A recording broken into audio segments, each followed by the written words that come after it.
বক্ষোষং ভ্রাজাৎ কৌস্তুভমুক্তকন্দরম প্রেথো দীর্ঘ চতুর্বাহু নবকঞ্জারোনক্ষণম নিত্যপ্রমোদিতং শ্রীমৎসুকপলং সুশিষ্মিতম মুখারবিন্দং বিভ্রণং স্ফুরন্মকরকুণ্ডলং বাসুদেবো-হ্যয়ং ইতি পুমাन् শ্রীবৎস লাঞ্ছনাঃ চতুর্ভুজরবিন্দক্ষ বনমল্লতি সুন্দরঃ লক্ষ্মণর্নারদ প্রতৃণন্ন ভবতি অর্হতি নিরায়দুশ্চলন পদ্মফং যতশাননে নিরায়াদু ইতি নিশ্চিত্ত যবনঃ প্রাদবন্तं পুরাণমুখম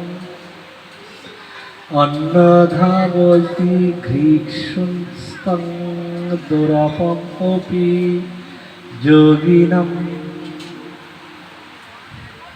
শ্রীমদ্ ভাগবতের দশম স্কন্ধের ১৫০ অধ্যায়ে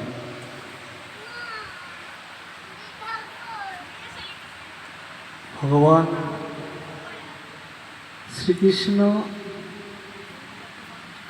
মুচুকুন্দ মহারাজের দ্বারায় কালযবনকে ভস্মীভূত করেছিলেন। ভগবানের হাতে নিহত দৈত্যরাও ব্রহ্ম সাযুজ্য লাভ করে, কিন্তু এই কালযবন এমন কোনো সুকৃতি বা সৌভাগ্য করেননি যার ফলে ভগবানের হাতে তিনি নিহত হননি। আপনারা একটু সামনের দিকে আপনাকে দেখা যাচ্ছে না, ভক্তদের সামনে একটু মুখখানা দেখলে ভালো লাগে। এই যে তুলসী গাছের আবডালে পড়েছে, এই সামনে এটা আগে দিয়ে আপনারা একটু আগে আগে আসেন, সুন্দর লাগে, সামনে সুন্দর লাগে।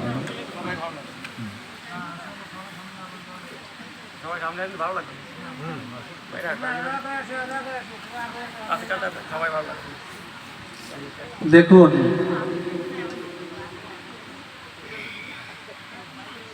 আমাদের গৃহস্বামী যে ভগবত সেবা পূজার আয়োজন করেছেন, প্রথমেই ওনাকে অসংখ্য ধন্যবাদ। কারণ তিনি আমাদের একটা সুযোগ করে দিয়েছেন। কি সুযোগ করে দিয়েছেন? যে আমরা হরিকথা আস্বাদন করার সুযোগ পাচ্ছি। এটাই হচ্ছে উনি প্রথম ধন্যবাদ পাওয়ার যোগ্য। কারণ উনি আয়োজন করেছে বিধায় আমরা সকলেই এই ভগবত কথামৃত আস্বাদন করতে পারছি। তাই আয়োজনকর্তার ভূমিকা অনেক। মূলত ভগবানের লীলা কথা, ভগবানের সেই প্রেমময় মাধুরী কথা শ্রবণকর্তা, পাঠকর্তা, আয়োজনকর্তা সকলেই সমান ভাগীদার এবং সকলেই একই পর্যায়ে গতি লাভ করবে। একজন পাঠক তিনি যদি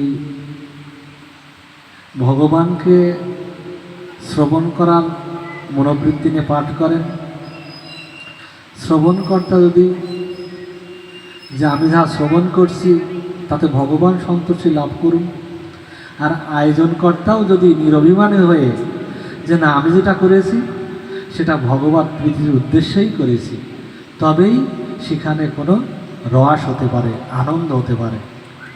আর যদি মনের ভিতরে থাকে যে এলাকার মধ্যেই এত বড় অনুষ্ঠান কেউ করেনি, আমিই করেছি, তাহলে তার দাম্ভিকতার পরিচয়ই মাত্র পাবে, মূলত উদ্দেশ্য থাকতে হবে যে আমি ভগবানের একটা সেবার ব্যবস্থা করেছি ভগবানেরই সুখ দেওয়ার জন্য, সেই সাথে ভক্তদেরই সুখ দেওয়ার জন্য।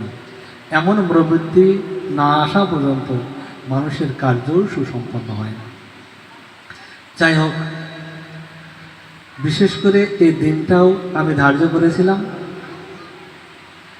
যে এলাকায় দধিশিলার মহোৎসবের বিশেষ প্রচলন। বাংলাদেশে যে সব জায়গায় এই ভোগ মহোৎসবে দধিশিলার অনুষ্ঠান হয় তা হয় না। এমনিতে বৈষ্ণব সেবা হয় অন্ন ব্যঞ্জন দ্বারা ভাগবত অনুষ্ঠান করে, কিন্তু এখানে যেমন একটা রব আছে, ভোগের প্রসাদ বললেই মনে করে দধিশিলার প্রসাদ, কিন্তু এটা আমাদের একটা ভ্রান্তি ধারণা। ভোগের প্রসাদ মানে যা ভগবানকে অর্পণ করা হয়, সেটা ফলই হোক আর জলই হোক আর তুলসী হোক আর অন্নই হোক আর সেটা দধিশিলাই হোক, ভগবানকে যা অর্পণ করা হয় সেটাই ভোগের প্রসাদ। কিন্তু আমরা কি বলি যে আমরা ভোগের প্রসাদ করি, তার মানে দধিশিলার প্রসাদ, মানে এটা একটা এলাকা ভিত্তিক প্রচলন মাত্র, কিন্তু আসলে এটা সঠিক নয়।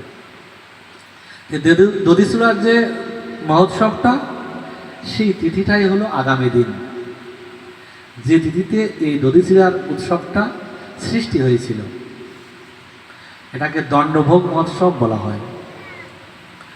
যদি আমরা আগামী দিন সময় সুযোগ পাই, তাহলে এই দণ্ডভোগ মহোৎসব নিয়ে আমরা আগামী দিন আলোচনা করব।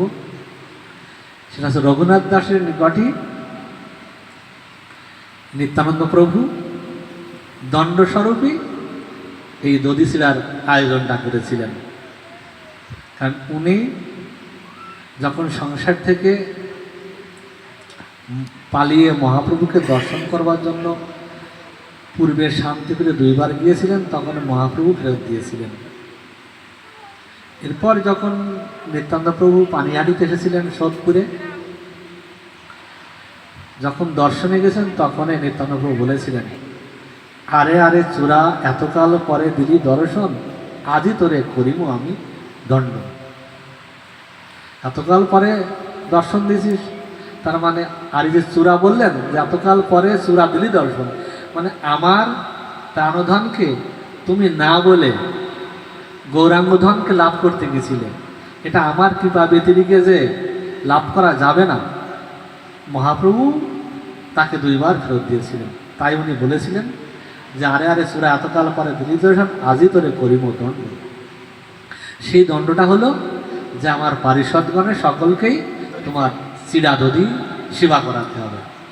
সেখান থেকেই এই চিরাদধির মহোৎসবটা হয়েছিল।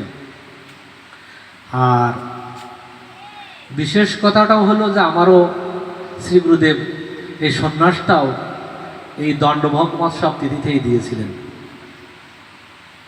ওনার গৃহে আমার যেটা গুরুপাঠ, সেখানে এই রঘুনাথের দণ্ডভোগ মহোৎসবের দিনেই আমার এই বেশটা হয়েছিল। উনি সামাজিকভাবে মামা সম্পর্ক, আবার গুরু ভাই, তাই জন্য ওনাকে বললাম যে আপনি এই দিনটাই ধার্য করেন, যেহেতু দধিশিলার ভোগও দেবেন। তো যাই হোক, মোটামুটি আমরা আগামী দিন এটা সম্পর্কে রঘুনাথ দাসের বিষয়টা নিয়ে, যদি ভগবান কৃপা করেন, রঘুনাথ দাস গোস্বামীর করুণা হয়, তাহলে আমরা আগামী দিন ভোগ মহোৎসবের পূর্বে অবশ্যই আলোচনা করার মানুষ রাখি। বাদ বাকিটুক প্রভুর ইচ্ছা। আজকে আমরা ভাগবতের যে আস্বাদন করার মন করেছি, সেটি হলো মুচকুন্দ মহারাজের দ্বারায় যে কালযবনকে ভস্মীভূত করেছিলেন। মহারাজ পরীক্ষিতের সভায় সুখদেব গোস্বামী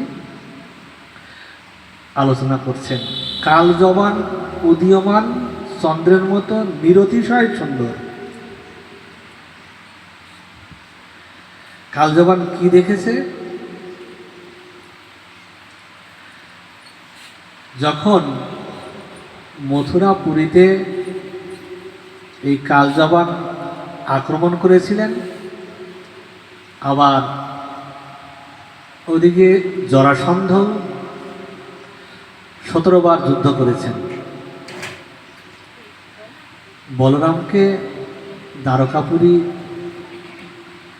সেই তথাকথিত ওনার যে পারিষদ মণ্ডলী তাদেরকে রক্ষা করার ভার দিয়ে কালযবনকে দেখে তিনি পিছু হাঁটা শুরু করেছিলেন।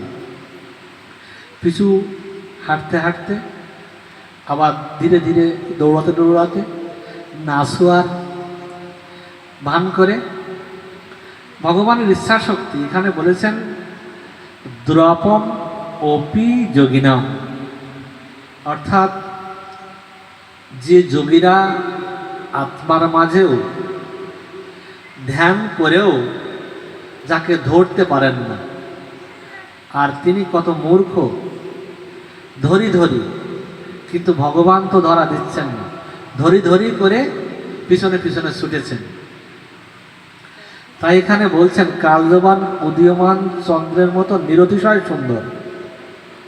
যদিও এখানে চন্দ্রের সাথে তুলনা করেছেন, ভগবানের রূপটা বর্ণনা করার জন্য একটা সাদৃশ্য করা হয়, চন্দ্রের ঠিক মতন নয়, মানে সাধারণভাবে জীবকে বোঝানোর জন্য একটা দৃষ্টান্ত দেওয়া হয় মাত্র। চন্দ্রের মতো নিরতিশয় সুন্দর পীত রেশমি বস্ত্র পরিধান, ভগবানের তখন অঙ্গে পরিধান আছে পীতবর্ণের রেশম বস্ত্র, শ্রীবৎস অঙ্কিত বক্ষ, অর্থাৎ শ্রী ভৃগু দেবের যে পদচিহ্ন, লক্ষ্মী রেখা সমন্বিত যে বক্ষ, সে অবস্থাটা উনি দর্শন করতে পারছেন, যেটা পরিষ্কারভাবে তিনি দেখতে পাচ্ছেন। স্থূল দীর্ঘ এবং চতুর্বাহু সমন্বিত, নব কমলবৎ অরুণ নেত্র যুগল মনোরম, ভগবানের যে নেত্র যুগল পদ্ম কিঞ্জলকের মতো, কিঞ্জলক মানে পাপড়ি, অর্থাৎ সাধারণত মানুষ পটলচরা চোখ বলে, আর এখানে পদ্ম পাপড়ির সঙ্গে তুলনা করা হয়েছে। বিশুদ্ধ হাসিতে উজ্জ্বল শোভন গণ্ড দীপ্তিশালী মকর কুণ্ডলে মনোরম, অর্থাৎ কর্ণে যে কুণ্ডল সেখানে মকর আকৃতি, সেই কুণ্ডল গণ্ডস্থলে ঝলমল করছে। সেই রূপটা দর্শন করে ভগবানের এই যে নির্দেশয় রূপ দর্শন করে পূর্বে নারদের নিকট থেকে এই কালযবান ভগবানের রূপ সম্পর্কে শ্রবণ করেছিলেন। সেই শ্রবণের ফলে উনি বুঝতে পেরেছেন যে নিশ্চিত এই কমলনয়ন বনমালী অতিশয় সুন্দর পুরুষটি সরৈশ্বরশালী ভগবান বাসুদেবই হবেন। কালযবন এটা ধারণা করেছেন, অন্য কেউ হতে পারে না, যেহেতু পূর্বে নারদের নিকট থেকে তিনি এই বর্ণনা শুনেছেন। এইরূপ নিশ্চয় করে যেহেতু ইনি অস্ত্রহীন, সুতরাং এর সঙ্গে পায়ে চলতে চলতেই যুদ্ধ করবে, কারণ যুদ্ধের একটা নীতি আছে, অস্ত্রধারীর সঙ্গে যেমন অস্ত্র তেমন অস্ত্র নিয়েই যুদ্ধ করতে হয়। যেহেতু ইনি অস্ত্রশূন্য, কালযবনও চিন্তা করলেন যে আমি অস্ত্র গ্রহণ না করে পায়ে হেঁটেই